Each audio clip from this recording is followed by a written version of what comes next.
Just 12% of Americans found the Sydney Sweeney jeans ad offensive. 12. It's the online left that drove the whole thing. They gave themselves an embarrassingly bad black eye by acting like, once again, it was racist and evil and upsetting and about eugenics, as opposed to a hot girl looking great in jeans, and embarrass themselves, which is why conservatives had such considerable pushback because they look like morons. And here is the breakdown. They asked whether they found the advertisement more offensive or more clever. 39% said they found the ad clever. 12% said it was offensive. 40% said neither. 8% were unsure. Men were significantly more likely than women to find the ad clever, 49 to 31.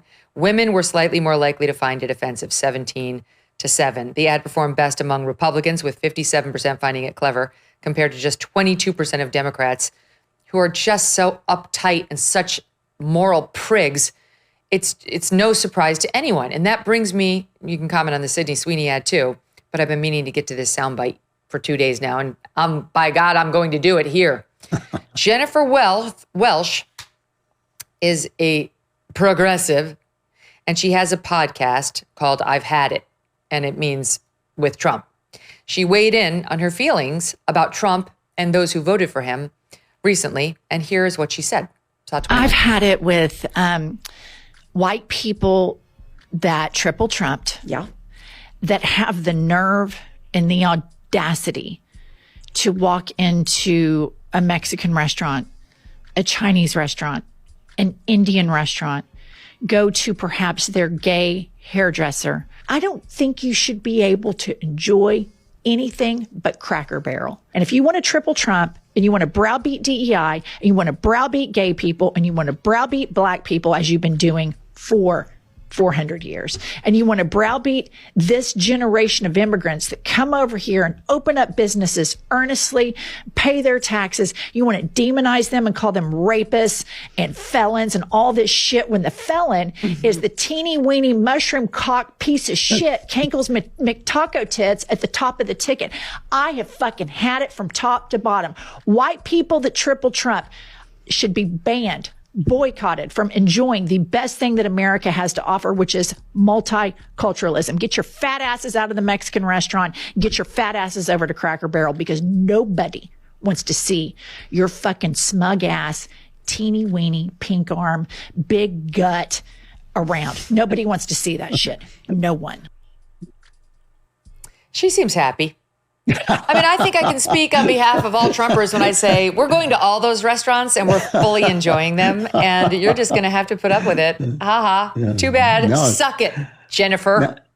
Now, see, I was going to say, if that lady says I can't go to a Chinese restaurant, then by God, I'm not going to a Chinese restaurant. This statistic that you put out, this is the distortion field of social media. Because so few people are actually on social media, and so few of the people who are on social media actually speak about things like this. And people share their family photos and they're talking to their friends and all that. But when you're talking about political social media, you are talking about the smallest slice of the population. And because of that, the hateful, the angry, the enraged, the people with the stupidest opinions have learned to make themselves a massive presence. So I'm constantly railing against the anti-Semitism that has risen up, mostly on the left, but now also on the right. And what they do is, the minute you say it, they swarm your feed so that it becomes unpleasant to be there. Now, it's probably about 10 people, each one of them with about 100 different bot names that they do, that they put on so they can make it look like they're a massive force. And then the press starts reporting on it, or the podcasters start talking about it, and it begins to seem like it's an actual thing. It's kind of like the Bolsheviks called themselves the Bolsheviks because it meant the majority. They called themselves that because they were in the minority. And it's not that it's not dangerous, because a small minority of loudmouths can take over a country. They can actually force the country by making people think that they are the majority. And that's essentially what's been happening for the last 50 years through the press. But we really do have to remember that when somebody sees a pretty girl selling jeans, which, by the way, it's never happened before that anybody has used a lovely woman to sell their product. That's an absolutely original thing. Didn't happen with Brooke Shields. Yeah, Didn't have with Cindy never happened Crawford. before. But when somebody starts talking about that, you have to remember, it's not just 12%, it's 12 people. It's like 12 people with a lot of bots making a lot of noise. And then, it's a good story. So we all jump on I'm just as guilty of this as anybody else. We all jump on the bandwagon and say, what a bunch of idiots. But even that gives them more credibility than they deserve. And all of it has become necessary. And Megyn, I know I hammer at this. I know it's a hobby horse of mine. All of it's become necessary because the press represents those 12 people. The media represents that small sliver of a percent that actually magnifies the voices of these people and makes you feel like it's a movement. And that's been their purpose. Their purpose has been to convince 90% of the people that 10% of the people are the majority, that their opinions are the majority. And the interesting thing is, it has actually worked on the left so that they feel like it's a crime when a comedian like Stephen Colbert is fired because his ratings are bad. They feel like, no, we have a right to dominate every single corporate comedy, workplace in the country. There shouldn't be anybody. If Sydney Sweeney, if her relatives wear a MAGA hat, that is somehow shows you that she should not be allowed to be an actress. And by the way, she's not only very lovely, she's also actually a very good actress as well. And so this kind of entitlement that you have, if you listen to their podcast, it's just amazing because I cover the culture. I like to listen to what the left is saying about culture. There are people on the left who know a lot about culture, but the one thing they don't know about the culture is that they're no longer it. They have lost their high ground on the culture, and now there are new voices coming up. And with the internet and with the new AI ways of making movies and making videos, they're going to dominate very quickly the people who basically have ignored them all these years in Hollywood and in the publishing industry. In the publishing industry now, white men have a hard time publishing novels. It's not going to matter because they'll publish them themselves. In the movie industry, the unions have demanded that That's what's happening with Joseph Massey, who we love. Right. He's our favorite poet who got canceled over a bullshit Me Too whole thing. And now he's self-publishing and he's more successful than 99% of the poets out there. Yep, they are way behind the times. It's like people can just do this stuff without the gatekeepers and without even the publishing entities. And so these people need to reform or die, and I don't care which they do, really. I mean, look, I know a lot of people in publishing of movies. I hope they reform. I hope they live. I hope their movies come back. But right this minute, you have seen the absolute destruction of a monoculture. And we're waiting to find out. I want to ask you about that because this is good for you. Before I do that, though, I just want to say, to me, this is so interesting because that 12% shows the left has lost all its power, as did Trump's reelection in November. I mean, we're seeing more and more signs of it. But I'm just going to give you a couple of, let me list the entities that wrote very disapproving articles and headlines about the Sydney Sweeney ad. MSNBC, unbridled cultural shift towards whiteness. Vox, unsettling legacy of the blonde bombshell. Yahoo, her ad's been slammed as Nazi propaganda, goes on for her tone-deaf messaging, or their American Eagles. BuzzFeed, same.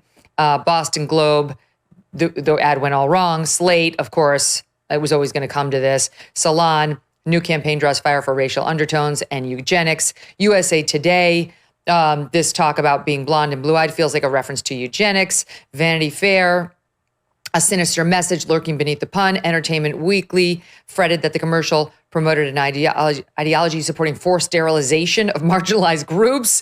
We had experts all over the media talking about it. The Washington Post style section writer went, I could keep going. That's how the Sydney Sweeney ad became controversial. All of these left-wing loons wrote articles about it, trying to turn the public on it, and they failed. And so this is why I defend the right wing, mocking them, because otherwise, as it used to be, they would be the only voices out there. And they used to be able to shape public opinion. But you had people like you, people like me out there saying, this is utter nonsense. Stop it. Sit down. It's fine to enjoy this ad. And people do. They went with their natural instincts, which were obviously to enjoy it, at least if you're a Republican or an independent. Okay, but I want to ask you about woke Hollywood. I saved this for you from yesterday. Woke Hollywood may be over. New York Times on Saturday. Hollywood is now hot, horny, and white. It's a guest essay by Sharon Waxman, founder and editor-in-chief and CEO of The Wrap. But this is good news.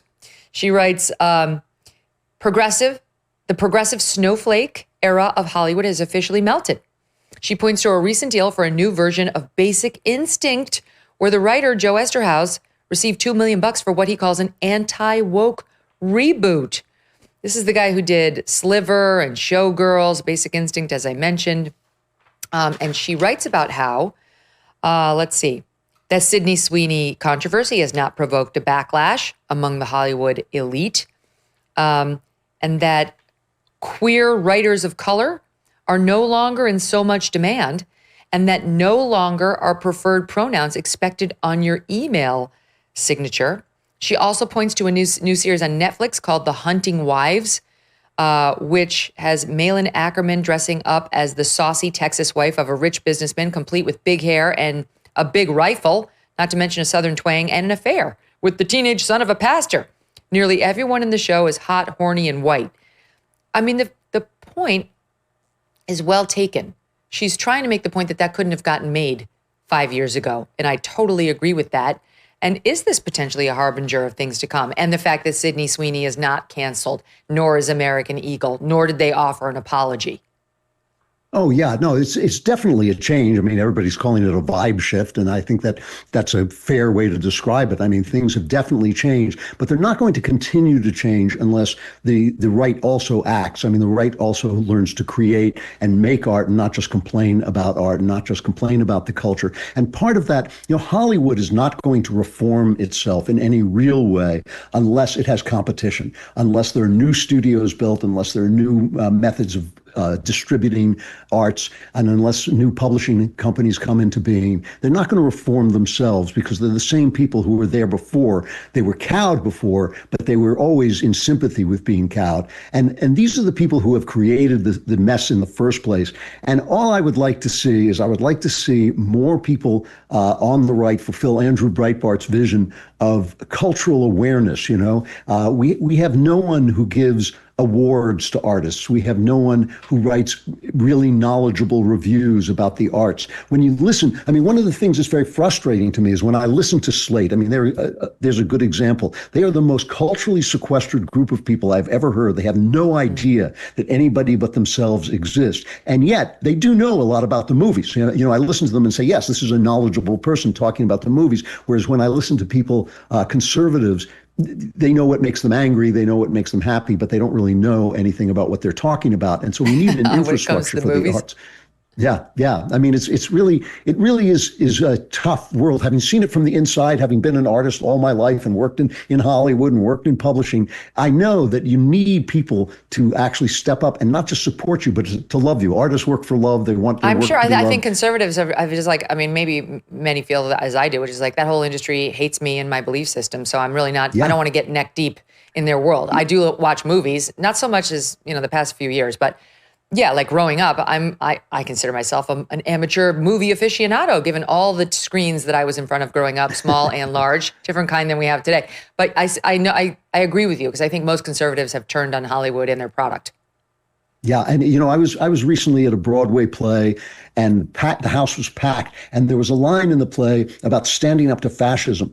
And it was just kind of a throwaway line. And the audience erupted with applause. And I turned to my wife and I said, the reason they're applauding is they think they're living under fascism. They think Trump is a fascist. Every single person, except I saw Jesse Waters was in the audience too, so I'm going to accept him and me. Every single person in that theater thought that they were living under fascism. And until the right shows up for the arts, until they make themselves not just artists, but also an audience for the arts, it's going to be, it's going to go back to being woke. It's going to go back into the monopoly of the left. And it shouldn't. There's nothing inherently leftist about the arts. There's something inherently liberal in the greatest sense of that word, in that the arts are sympathetic to all mankind. They accept the other as part of the world. They accept differences and all that stuff. But the arts are not leftist, and they have been dominated by the left, and they've been killed by the left.